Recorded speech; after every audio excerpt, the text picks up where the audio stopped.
Now in the next 4 verses, we get a deeper understanding of the first word with which this Upanishad starts. The Upanishad starts with the word Isha. In fact, the whole Upanishad is called Isha Upanishad because the very first word is Isha. Isha means the Lord, Ishvara. Who is this Ishvara?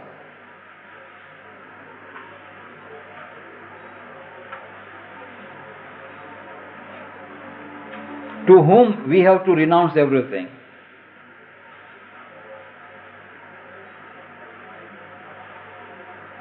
And by renouncing to whom, we can truly enjoy the world.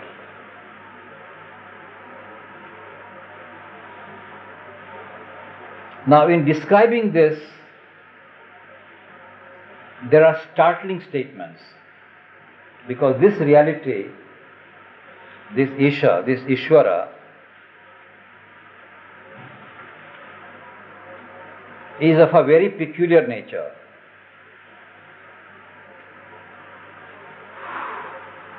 Let us read it. Verse number 4.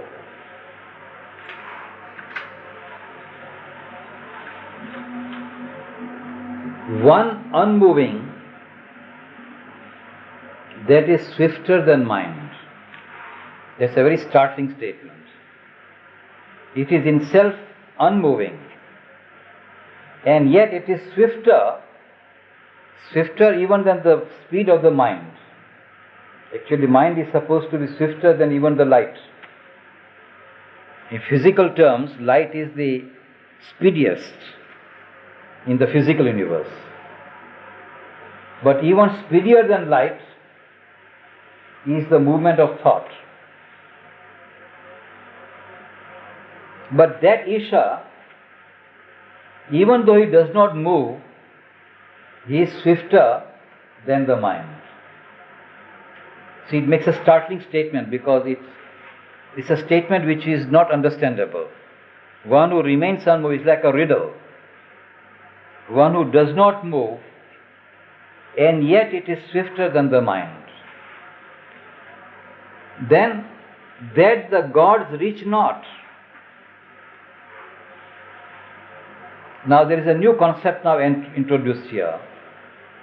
There is Isha, who is the Lord, but there are gods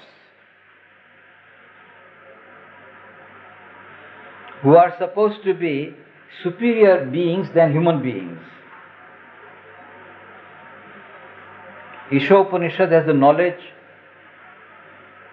of those beings who are called gods. Our modern mentality does not accept gods at all.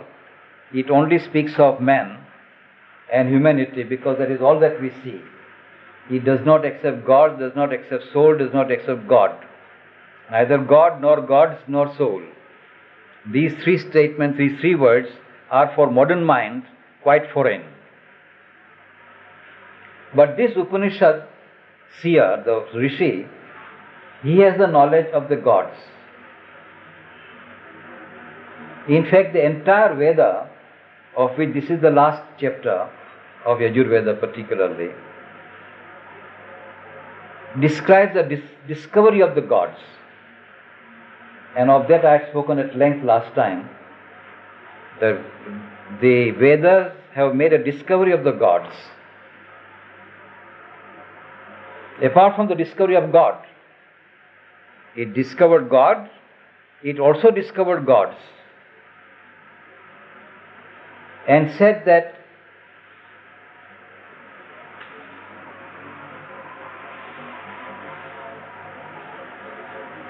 the gods are personalities of one God himself. God is one, but he has many personalities. And each personality can be called one of the gods.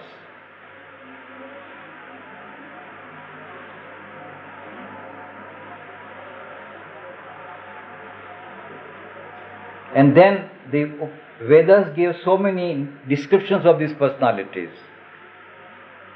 And at one time I had spoken of all the gods, and not all but many gods, like Agni, Indra, Varuna, Mitra, Aryaman, and many other gods.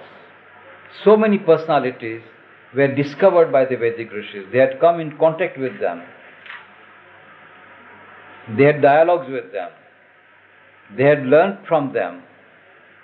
They knew the secret of them. And these secrets have been written in the gods. It is true that modern humanity may not accept all this and may see it is all superstition. Fine. If today the whole world comes to an end by a nuclear explosion, and a few individuals remain afterwards,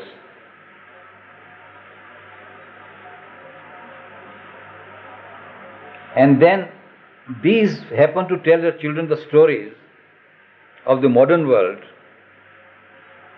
that there were trains and there were aeroplanes, they will never believe that such things could ever happen.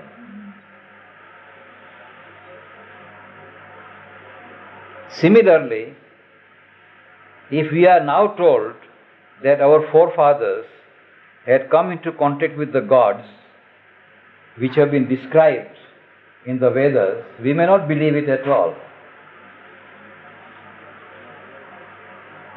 But so what? The Rishi is not barred from telling us what he has seen. Since he has seen the Rishis, he says, since the Rishis have seen the gods, the Rishi says, that even the gods do not reach him. That the gods reach not. For it progresses ever in front. However much the gods may run to arrive at that reality, the Isha is always in front and can never overcome that reality. Not that is running itself. It says that standing, that always remains standing because it is unmoving. That standing passes beyond others as they run. They go on running and he remains standing, and yet they never reach him. In that, the master of life establishes the waters.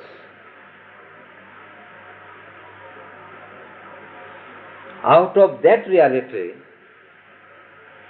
water stands for different strands of this world. I do not understand this water. Water is a symbol of the Veda. Any movement of consciousness is called waters in the Veda. Thoughts are called waves of waters. Even this matter is called water because it's a movement, it's a current. As now modern physics tells us that this matter is nothing but atoms.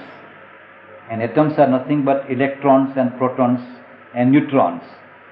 And they are nothing but electric movement. So even this matter is called a kind of a water.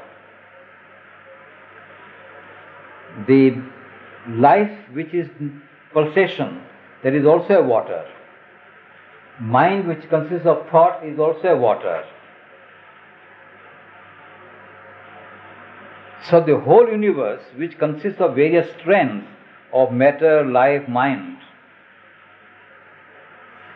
all that emerges out of that. Matrisha is the life. Dadhati. Dadhati means puts. Puts, not gives. No, Dadhati means puts.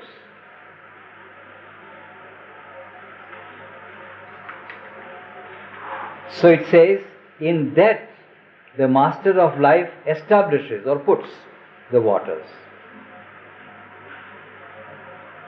That is to say, it is the life force which is given the function of manifesting all the aspects from that.